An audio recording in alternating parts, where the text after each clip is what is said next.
नमस्कार मंडळी, मी सौ श्रेयसी कर्वे. आज श्री ज्ञानेश्वर संजीवन समाधी दिनाच्या निमित्ताने आपण या काही ऑडिओंमधनं आपली भारतीय सर्वश्रेष्ठ परंपरा, संस्कृती, आपली संत परंपरा आणि श्री ज्ञानेश्वर महाराज, ज्ञानेश्वर माऊली त्यांचा ज्ञानेश्वरी हा ग्रंथ आणि त्यांची संजीवन समाधी या सगळ्याविषयी थोडी माहिती या ऑडिओमधनं बघूया. यातला आज भाग 1.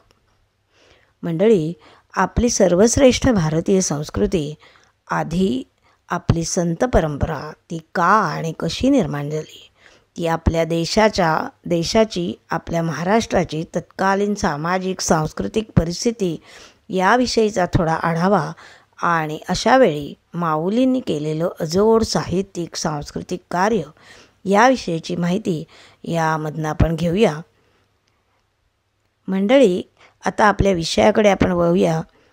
आपल्या आसेतू हिमालय अशा खंडप्राय भारतवर्षामधील विविधता ही सर्व दृष्टीने किती आश्चर्यकारक आहे हे आपणा सर्वांना माहीतच आहे.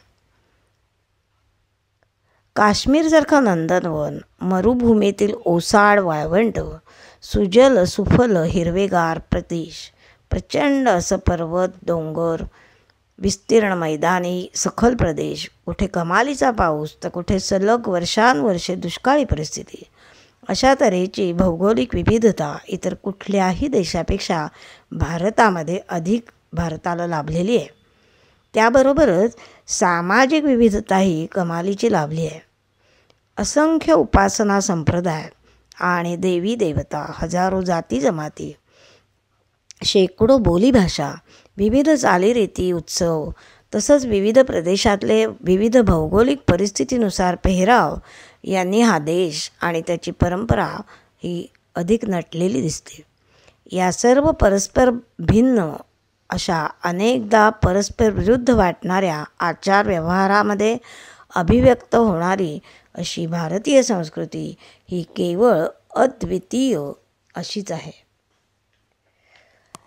सर्वांनी स्वीकारण्यास योग्य अशी ही वेदमूलक संस्कृती ही नंतर अनेक अंगांनी विस्तारलेल्या भारतीय संस्कृतीचा हा मूळ पाया आहे.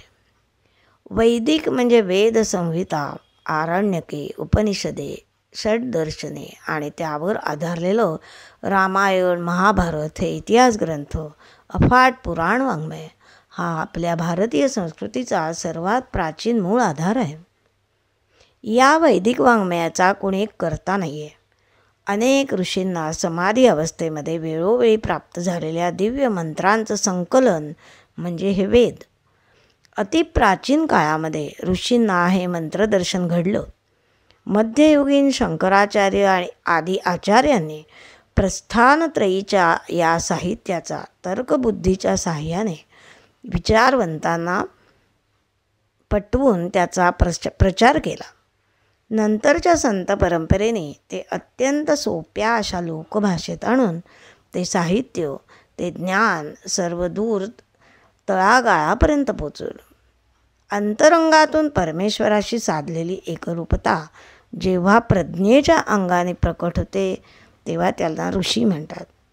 प्रचाराच्या अंगाने जेव्हा ती प्रकट होते तेव्हा त्यांना आचार्य म्हणतात आणि प्रेमाच्या अंगाने जेव्हा प्रकट होते तेव्हा त्यांना संत म्हणतात, असं स्वामी गोविंदगिरींनी एका ठिकाणी म्हटलं आहे. भारताच्या मध्ययुगीन वातावरणामध्ये असे संत सर्व प्रदेशामधून निर्माण झालेले आपल्याला दिसतात.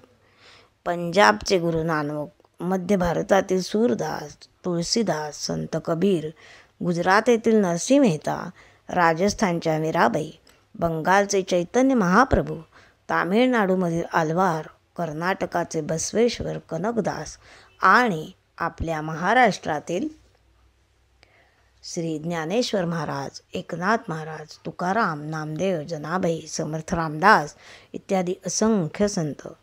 या सर्वांनी पारंपरिक वैदिक धर्म सोपा करून भक्तीच्या माध्यमातून तो सामान्य अतिसामान्यांपर्यंत पोचवला. या सर्व संतांमध्ये परमार्थ पूर्ण साकार झालेला असला तरी त्यांचे महत्त्वाचं वैशिष्ट्य म्हणजे त्यांचा प्रपंचाशी विरोध कधीच नव्हता. देव जोडण्यासाठी किंवा देवाला जवळ करण्यासाठी प्रपंच टाकून द्यावा लागतो असा सूर कोणाचाही नव्हता. तर उलट पक्षी आपली प्रापंचिक कर्तव्य पार पाडता पाडता परमेश्वराशी एकरूप होता येतो हा विश्वास त्यांनी समाजामध्ये उत्पन्न केला. कर्मकांडाचाही त्यांनी आग्रह कधीच धरला नाही, तर चित्तशुद्धीसाठी निष्काम कर्म संत एकनाथांसारख्या महापुरुषांना आचरून दाखवलं. जाचक अशा कर्मांचा प्रसंगी या सगळ्यांनी निषेधच केला. सर्व संतांनी सदाचाराचा मात्र आग्रह धरला आणि परमार्थाच्या अनुभूतीसाठी देवाचं नामस्मरण हा सर्वात सोपा मार्ग सांगितला. हे सर्व संत भाविक भक्त होते. भक्ती करणारा तो भक्त. भक्तीचा प्रमुख अर्थ प्रेम संपादन करणं हा असल्याने हे सर्वच संत अत्यंत प्रेमळ असल्याचं जाणवतं. स्वामी गोविंदगिरी महाराज म्हणतात की भक्तीची मुख्य गंगोत्री ही श्रीमद भागवत हा ग्रंथ आहे. आपल्या देशाच्या सर्व प्रदेशातील परंपरांची आणि संपूर्ण जगातील भक्तिविचाराची भागवत ही मूळ गंगोत्री आहे. विभिन्न संतांच्या वचनातून हा सूर आपल्याला कसा दिसतो हे पाहूया उद्याच्या भागात.